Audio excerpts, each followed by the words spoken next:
Hello Dosemates, time for your memory dose. एक छोटी सी dose बड़ा ज्ञान। चलिए शुरू करते हैं।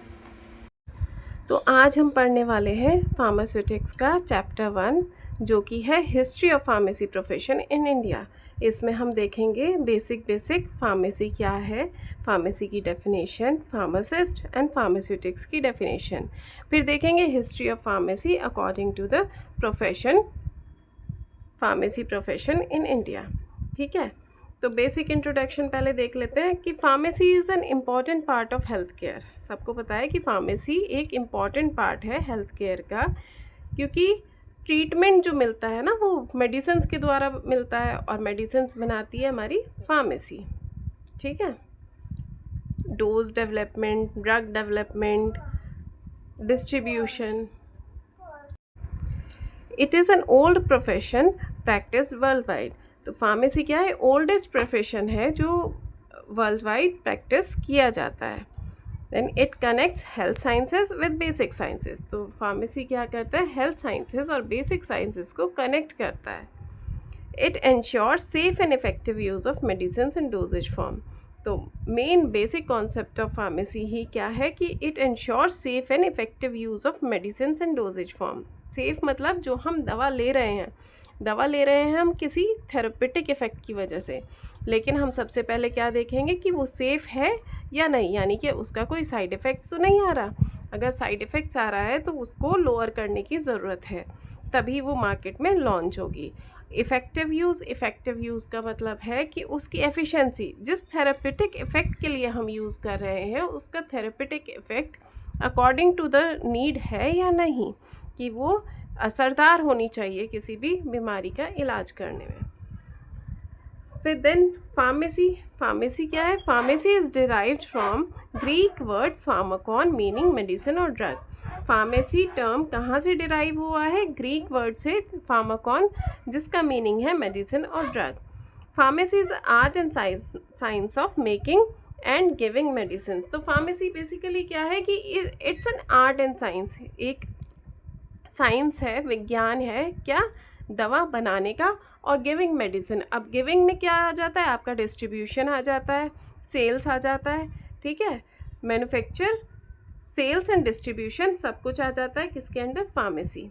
Medicine can be made from natural और artificial sources used for preventing and treating diseases. तो मेडिसिन जो हैं हम किस लिए यूज़ करते हैं? Prevent and treat diseases. और किन से बनी होती है? नेचुरल और आर्टिफिशियल सोर्सेज। नेचुरली भी मिलती हैं, लाइक हर्बल मेडिसिन होती हैं हमारी, नेचुरली मिलती हैं। कहाँ से? प्लांट सोर्स से, एनिमल सोर्स से, मराइन सोर्स से, डिफरेंट सोर्सेज होते हैं, पेड़ पौधे, जड़ी बूटियाँ। ओके, और जो हमारी आर्टिफिशियल सोर्सेज होती हैं वो सिंथेसाइज्ड करके बनती हैं, उन्हें प्रोसेस करके बनाया जाता है। और किस लिए बनती हैं medicine? Prevent and treat diseases. Prevent means बीमारियों से बचाने के लिए, और ट्रीट उन बीमारियों का उपचार करने के लिए, इलाज करने। नेक्स्ट पॉइंट है हमारा फार्मासिस्ट। फार्मासिस्ट क्या होते हैं? A pharmacist is a trained person who can make, sell और डिस्ट्रीब्यूट मेडिसिन्स। आइए चलिए देखते हैं कि अब फार्मासिस्ट क्या है। A pharmacist is a trained person who can make, sell और डिस्ट्रीब्यूट मेडिसिन्स। तो फार्मासिस्ट क्या है? ट्रेन्ड पर्सन जो कि क्या करता है? मैन्युफैक्चर करता है, सेल करता है और डिस्ट्रीब्यूट करता है दवाओं को। फिर then they are skilled health care professionals with proper education and training. तो ये क्या होते हैं? स्किल्ड, इन्होंने प्रॉपर एजुकेशन ली होती है, ट्रेनिंग ली होती है और पूरा मेडिसिन के बारे में पढ़ा और सीखा होता है, प्रैक्टिकल्स किए होते हैं। तो ये क्या होते हैं? स्किल्ड हेल्थ केयर प्रोफेशनल्स होते हैं, जिनके पास प्रॉपर ट्रेनिंग और एजुकेशन होती है। लाइक सबसे पहले आपका कम से कम क्या होना चाहिए? Diploma in pharmacy. देन अगर फर्दर करना चाहो B pharm, bachelors in pharmacy, M pharm, then further PhD in pharmacy. अब आ जाते हैं फार्मास्यूटिक्स। फार्मास्यूटिक्स क्या है? A branch of pharmacy. वो क्या है? ब्रांच है फार्मेसी की which is also known as science of dosage form design. and it deals with the designing, developing and testing medicines in the correct form for use. तो pharmaceutics में हम क्या करते हैं कि दवाओं को ऐसे डिज़ाइन करते हैं, ऐसे डेवलप करते हैं या टेस्ट करते हैं कि वो करेक्ट फॉर्म फॉर यूज़ हो. लाइक अगर हम कोई ऑइंटमेंट बना रहे हैं तो उसका देखेंगे कि ये स्किन में परमेबिलिटी कैसी है, कि स्किन में ये एब्जॉर्ब हो रही है या नहीं हो रही है. अगर स्किन में एब्जॉर्ब ही नहीं होगी तो हम क्या करेंगे कि ऐसी दवा नहीं बनाएंगे. ठीक है. तो फार्मास्यूटिक्स में हम डेवलप करते हैं, डिज़ाइन करते हैं according to the correct form for use. Okay, चलिए अब हम देख लेते हैं अपना next and very important topic, history of pharmacy profession in India.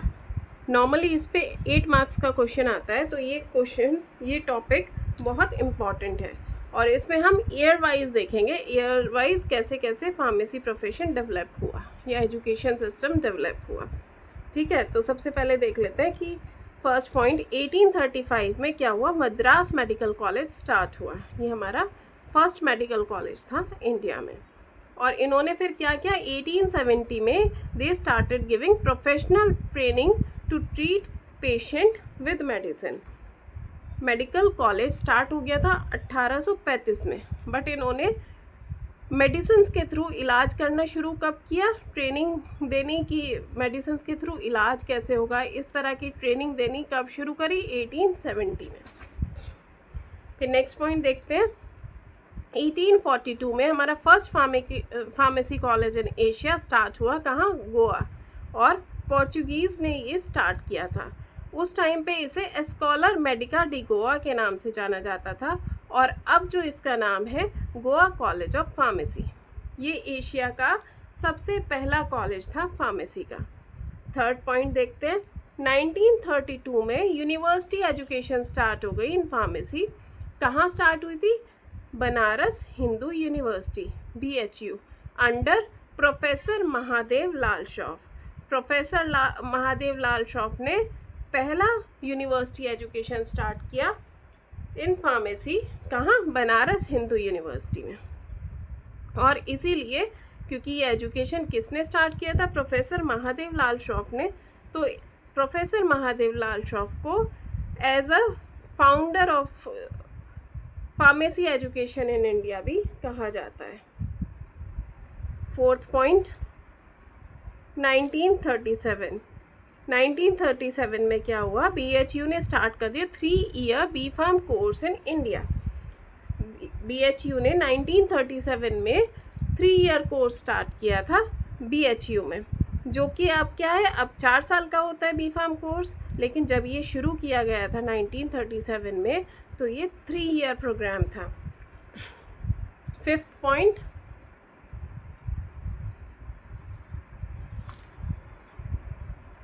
Then fifth point देख लेते हैं. 1940 में BHU ने फिर स्टार्ट कर दिया master of pharmacy M.Pharm research degree 1940 में. जैसे ही 3 साल का प्रोग्राम हमारा 1937 में कंप्लीट हुआ तो फिर क्या स्टार्ट कर दिया BHU ने, मास्टर ऑफ फार्मेसी. ठीक है. फिर देन 1943 में क्या हुआ, Indian government formed a committee under sir Joseph bore. Sir Joseph bore के अंडर एक कमेटी बनाई गई जिसमें रिकमेंड किया गया 3 tier system of pharmacy education. 7th point देख लेते हैं हम. 7th पॉइंट क्या है कि 1945 में BHU started PhD in pharmaceutical sciences. 1945 में BHU ने क्या स्टार्ट किया, PhD इन फार्मास्यूटिकल साइंसेज. फिर 1947 में फार्मेसी बिल इंट्रोड्यूस हुआ. किस लिए, to control and standardize pharmacy education, जिससे कि एक स्टैंडर्ड मेंटेन हो सके फार्मेसी एजुकेशन का और कंट्रोल किया जा सके कि फार्मेसी कैसे रेगुलेट करनी है, प्रॉपर एजुकेशन सिस्टम लागू हो इसके लिए. फिर 1948 में फार्मेसी एक्ट पास हुआ to regulate pharmacy practice, education and profession. Pharmacy act pass किया गया कब, 1948 में, किस लिए कि जो हम मेडिकल स्टोर्स या फार्मेसीज़ हैं या पेशेंट काउंसलिंग है या जो भी वर्क है फार्मेसीज़ का जो प्रैक्टिस कर रहे हैं, प्लस एजुकेशन फील्ड जो फैकल्टीज़ एजुकेशन दे रहे हैं, या इस प्रोफेशन में जो भी हैं मैन्युफैक्चरर्स हैं या डीलर्स हैं, जो भी हैं उनके पास प्रॉपर एजुकेशन एंड रजिस्ट्रेशन हो। 1949 में pharmacy council of India PCI was constituted. 1949 में pharmacy council of India constitute हुई, जिसके अंडर क्या मिलता है हमें, सर्टिफिकेशन, रजिस्ट्रेशन मिलता है, रजिस्ट्रेशन नंबर मिलता है, फिर हम उसका लाइसेंस लेते हैं किसी भी मेडिकल स्टोर को लर्न करने का। अगर आप किसी कॉलेज में पढ़ा रहे हो या कोई इंडस्ट्री डाली है आपने, या फिर आप किसी भी मेडिकल स्टोर को रन कर रहे हो या कोई भी फार्मेसी का फील्ड का काम कर रहे हो, तो you must be a registered pharmacist under a PCI। ठीक है, 11th पॉइंट देख लेते हैं। 1996 में फिर M.Pharm program in pharmacy practice start हुआ, कहाँ, JSS college of pharmacy Mysore. Then in 1997 ये प्रोग्राम कहाँ स्टार्ट हो गया, ऊटी में भी। फिर आ जाते हैं 1980 में, क्या हुआ कि हमारे पूरे इंडिया में 11 यूनिवर्सिटीज़ थी टोटल और 26 colleges of B.Pharm and M.Pharm थे। तो पूरे इंडिया में क्या था कि सिर्फ 11 यूनिवर्सिटी थी और 26 कॉलेज थे B.Pharm और M.Pharm जो कराते थे। लेकिन 2010 में क्या हुआ कि PCI made B.Pharm and M.Pharm syllabus the same through out the India. जो ये 11 यूनिवर्सिटी और 26 कॉलेजेस पहले टाइम से चल रहे थे, फिर वो इंक्रीज़ होते गए और फिर PCI ने क्या किया, B.Pharm और M.Pharm का syllabus through out the India same कर दिया। फिर 2015 में अब हम देख लेते हैं, 1980 में जो 26 कॉलेज और 11 यूनिवर्सिटीज़ थे, वो 2015 में क्या हो गया, 2000 से 6000 तक के कॉलेजेस हो गए और 4 लाख स्टूडेंट। इतना रैपिड ग्रोथ हुआ इन ईयर्स में। ठीक है, फिर अभी का प्रेजेंट जो स्टेट है, around 9000 pharmacy colleges for diploma and degree courses in India. अभी जो प्रेजेंट स्टेट है, नियर अबाउट 9000 फार्मेसी कॉलेजेस हैं इंडिया में। और गवर्नमेंट हैज़ स्टार्टेड क्या, 7 NIPERS, national institute of pharmaceutical education and research. और ये क्या ऑफ़र करते हैं, MS Pharm, M.Tech Pharm and higher education. MS Pharm is Master of Science in Pharmacy. M.Tech is Master of Technology in Pharmacy and higher degrees. तो MS Pharm basically क्या होता है, अगर आप रिसर्च और डेवलपमेंट में कहीं भी जाना चाहते हैं तो MS Pharm हो गया। और M.Tech बेसिकली जो टेक्नोलॉजी बेस्ड डेवलपमेंट होता है या टेक्नोलॉजी बेस्ड वर्क होता है, मशीनरी बनाना, मशीन मैन्युफैक्चरिंग, बेसिकली उसमें डील करता है टेक्निकल एजुकेशन में। Next point, national pharmacy education day. अब ये हमने पहले भी डिस्कस किया था कि जो हमारे प्रोफेसर महादेव लाल श्रॉफ थे, वो कौन थे, founder of pharmacy education in India. तो इनकी बर्थ एनिवर्सरी होती है March 6 को, इनका बर्थडे होता है 6 मार्च को। तो 6 मार्च को, क्योंकि ये founder of pharmacy education in India थे, तो 6 मार्च सेलिब्रेट किया जाता है as national pharmacy education day. Okay, चलो आज के लिए इतना ही। अगर आपको वीडियो अच्छी लगी हो, कुछ भी आपको समझ आया हो, तो आप लाइक, शेयर एंड सब्सक्राइब करें। और अगर कोई भी पॉइंट क्लियर नहीं होता है तो you can comment down. Okay, और आप चाहे तो मुझे बता सकते हैं नेक्स्ट वीडियो किस टॉपिक पर आनी चाहिए। Till then, good bye, take care.